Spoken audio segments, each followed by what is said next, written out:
अस्सलाम वालेकुम स्टूडेंट्स। आज का जो आर्टिकल है बेटा वो इंटरेस्ट पॉइंट ऑफ व्यू से बड़ा इंपॉर्टेंट आपके पास है।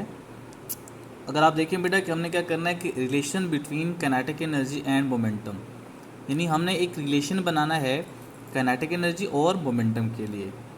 तो बेटा देखें, आपका जो फार्मूला होता है काइनेटिक एनर्जी का वो आपके पास क्या है, हाफ mv²। अब अगर हमने इसके साथ मोमेंटम को रिलेट करना है तो आप क्या करें, मोमेंटम से मल्टीप्लाई भी कर दें और डिवाइड भी कर दें। तो जब आप मल्टीप्लाई करेंगे और डिवाइड करेंगे तो ये जो नॉमिनेटर में आपके पास m है, इस m ऑलरेडी जो मौजूद है फॉर्मूले में उससे मल्टीप्लाई हो जाएगा, तो ये बनेगा m² v²। और डिनोमिनेटर में m एज इट इज़ आ गया और आपके पास फार्मूला बनेगा k is equals to 1/2 m² v² divided by m। अब बेटा देखें कि जो मोमेंटम का फार्मूला होता है वो है p is equals to M V. इसका मतलब है कि p² will be equals to m² v²। तो बेटा आपके पास जो m² v² है यहाँ पे, इसकी रिप्लेसमेंट मैं कर सकता हूँ किससे, p² से। तो ये बनेगा kinetic energy is equals to p² divided by 2m। अब ये जो रिलेशन है ये बड़ा इंपॉर्टेंट रिलेशन है जो कि अगर आपने आगे याद रखना है, इससे आपके MCQs फर्दर बन सकते हैं। तो बेटा अगर मैं मोमेंटम की वैल्यू निकालना चाहूँ, मोमेंटम के लिए फॉर्मूला लिखना चाहूँ, तो मैं लिख सकता हूँ p² is equals to 2m ke। और अगर मैं सिंपल ज़बान में लिखूँ इसको तो मैं इसको इस तरह भी लिख सकता हूँ कि अगर आप स्क्वायर रूट लिखेंगे तो मैं p is equals to 2m ke square root बन जाएगा। या मैं इसको लिख सकता हूँ कि 2m e square root is equals to momentum. अब बेटा देखिए कि अगर आप सिंगल बॉडी की बात कर रहे हैं तो सिंगल बॉडी में आपका जो m है वो क्या होता है, कांस्टेंट होता है। तो इसका मतलब है कि अगर आप इस रिलेशन से देखें, ये जो रिलेशन है, इस रिलेशन से अगर आप देखें तो एनर्जी डायरेक्ट रिलेट कर रहा है किसके साथ, p² से। और अगर आप इस रिलेशन से देखें तो आपका क्या रिलेट कर रहा है, मोमेंटम रिलेट कर रहा है किससे, e√. से। तो इसका मतलब है कि ये दो रिलेशन आपके पास, यानी एक ही रिलेशन जो आपका मोस्ट इंपॉर्टेंट है वो बनता है, जो कि आगे आपके इंटरेस्ट पॉइंट ऑफ व्यू से बड़े इंपॉर्टेंट MCQs सॉल्व करवा सकता है। अब हम करते हैं बेटा कि अगर आपकी सिंगल बॉडी के बजाय दो बॉडीज़ हों तो टू बॉडीज़ के लिए कहता है क्या है कि if two bodies of masses m1 and m2 have same momentum then ratio of their kinetic energy is. तो बेटा देखिए करना क्या चाह रहा आपने कि वो कहता है कि आपने रेशियो फाइंड करनी है काइनेटिक एनर्जी की। कंडीशन क्या गिवन कर रहा है कि m1 और m2 जो दो बॉडीज़ के हैं उनका मोमेंटम आपस में क्या है, सेम है। अब आपने रिलेशन पढ़ा है कि बेटा E is equals to p² divided by 2m। इसके मुताबिक एनर्जी रिलेट करिए किसके साथ, p² के साथ। अब देखें कि वो क्या कह रहा है कि अगर तो क्या हो जाए कि मोमेंटम कांस्टेंट हो जाए, फॉर एग्जांपल p की वैल्यू आपके पास यहाँ पे क्या है, कांस्टेंट है, तो उस टाइम जब आप रेशियो लेंगे उनकी एनर्जीज़ का तो एनर्जी की वैल्यू आ जाएगी E1 divided by E2 is equals to m2 divided by m1। ठीक है, यानी अगर आपका मोमेंटम दोनों बॉडीज़ का सेम है, इक्वल है, तो उसके मुताबिक आपने फॉर्मूला बनेगा E1 divided by E2 is equals to m2 divided by m1। अगर वो कह देता है कि अगर m1 और m2 की वैल्यू बराबर है और मोमेंटम डिफरेंट है तो उस केस में क्या बनेगा, E1 divided by E2 is equals to p1² divided by p2²। तो अगर आप स्क्वायर रूट ले दोनों तरफ तो ये बनेगा p1 divided by p2 is equals to E1 divided by E2 का स्क्वायर रूट। ठीक है, अब यही क्वेश्चन आपके पास इस तरह भी आ सकता है कि अगर आपके पास का हो दो बॉडीज़ हैं जिसका मास m1 और m2 है और उनकी काइनेटिक एनर्जी सेम है, तो आप मोमेंटम का रेशियो बताएं। तो बेटा फॉर्मूला आपने वही यूज़ करना है, ये बनेगा E is equals to p² divided by 2m। अब कंडीशन क्या कह रहा है कि E आपकी दो बॉडीज़ का क्या है, सेम है। तो अगर मैं यहाँ से मोमेंटम का रिलेशन निकालना चाहूँ, p² is equals to 2me आ जाएगा। फिर आप क्या करें, दोनों तरफ स्क्वायर रूट ले लें, तो p² square root is equals to square root of 2me। तो ये स्क्वायर रूट से कैंसिल हो जाएगा आपका, तो ये बनेगा p is equals to 2me square root.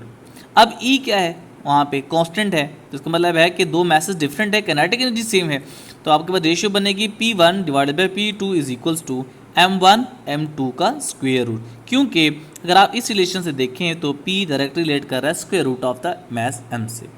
तो ये दो बड़े इंपॉर्टेंट आपके रिलेशन आ गए जो कि आगे MCQs हमारे लिए सॉल्व कर सकता है। तो बेटा इंपॉर्टेंट आपके पास रिलेशन है, याद रखना है आपने। अब हम एक क्वेश्चन करते हैं। क्वेश्चन कुछ इस तरह है कि आपने वेलोसिटी फाइंड करनी है, कब, कंडीशन क्या गिवन है कि जिस मोमेंटम आपके पास बराबर हो किसके, काइनेटिक एनर्जी के, यानी एनर्जी आपकी बराबर है किसके, मोमेंटम के, आपने वेलोसिटी की वैल्यू को फाइंड आउट करना है। तो बेटा एनर्जी की वैल्यू आपके पास क्या है, हाफ mv², और मोमेंटम के आपके पास फॉर्मूला क्या होता है mv। तो बेटा जब आप पुट करेंगे ये m से कैंसिल हो जाएगा, v² आपके पास यहाँ पे लेफ्ट साइड पे है तो इसकी एक पावर राइट साइड की वेलोसिटी से पावर से कैंसिल हो जाएगी, तो ये बनेगा 1/2 mv = 1। हमें v चाहिए तो बेटा 2 को आप इस तरफ मल्टीप्लाई करें तो ये बनेगा v = 2 मीटर/सेकेंड। तो ये आपका क्या था, रिक्वायर्ड आंसर हो गया है। अब देखिए बेटा कि अगर हम एक और क्वेश्चन सॉल्व करते हैं, क्वेश्चन इंपॉर्टेंट है, बड़ा MD-CAT और नाप के देखें कि E-CAT पॉइंट ऑफ व्यू से, वो कहता ये है कि अगर आप मोमेंटम को इंक्रीज़ करते हैं 100% तो आप ये बताएं कि जो काइनेटिक एनर्जी है उसकी परसेंटेज इंक्रीजमेंट आ रही है वो कितनी होगी। तो बेटा आप रिलेशन देखें, E = p² / 2m। अब इसके मुताबिक एनर्जी डायरेक्ट रिलेट कर रहा है किसके साथ, स्क्वायर ऑफ द मोमेंटम के साथ। तो जब आपने रिलेशन रेशियो फाइंड करनी है या परसेंटेज फाइंड करनी है, उसके लिए फॉर्मूला आपका क्या होगा कि आपने चेंज जो आपकी एनर्जी में आ रहा है डिवाइडेड बाय टोटल एनर्जी और उसको मल्टीप्लाई करते हैं कैसे, 100% से। अब देखिए बेटा कि चेंज अगर हम फाइंड करना चाहते हैं तो मैं ई को कहता हूँ बेटा initial value of the energy है और E prime is the final energy. तो चेंज डेल ई बराबर होगा ई प्राइम फाइनल में से इनिशियल को आप सब्ट्रैक्ट करें, E prime minus E divided by denominator में ई एज इट इज़ है तो वो आपका एज इट इज़ हो गया, मल्टीप्लाई बाय 100%।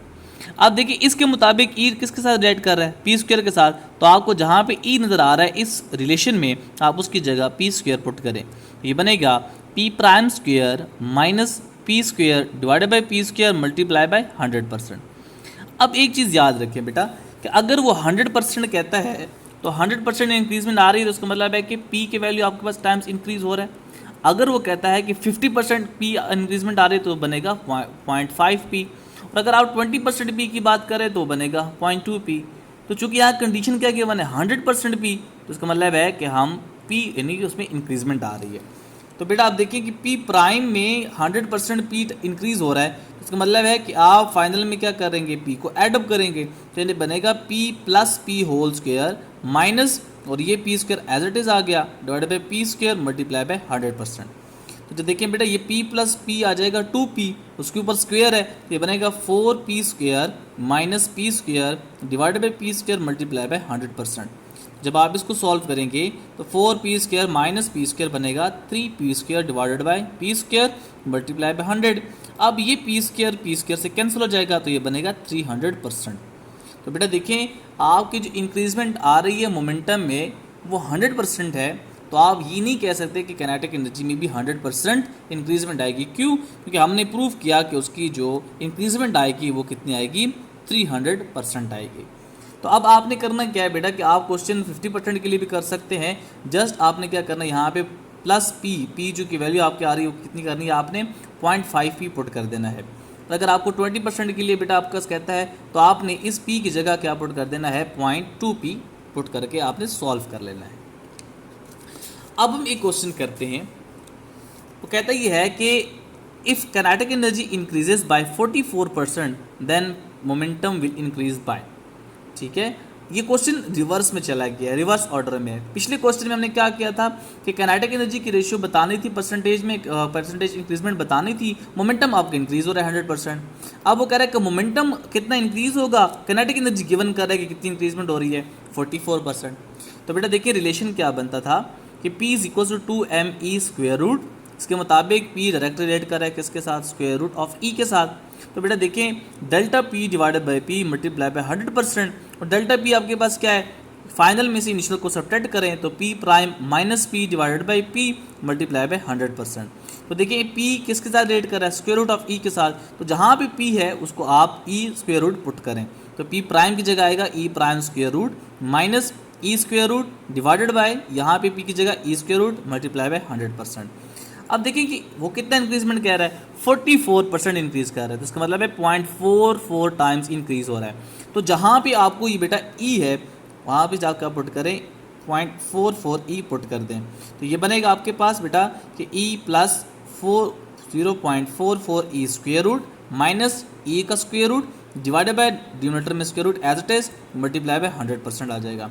इन दोनों को जब आप प्लस करेंगे तो ये आएगा 1.44 E square root minus E square root divided by E square root multiply by 100%। तो देखिए बेटा यहाँ पे जो दो आपके पास है 1.44 और ई आपस में मल्टीप्लाई हो रहे हैं, तो हम इसको सेपरेट करके लिख सकते हैं। तो आप अगर आप नेक्स्ट इसको लिखेंगे तो ये आएगा 1.44 स्क्वेयर रूट अलहदा करके ई स्क्वेयर रूट अलहदा करके minus E square root as it is आ गया और डिनोमिनेटर में square root as it is आ गया मल्टीप्लाई बाय 100% आ जाएगा।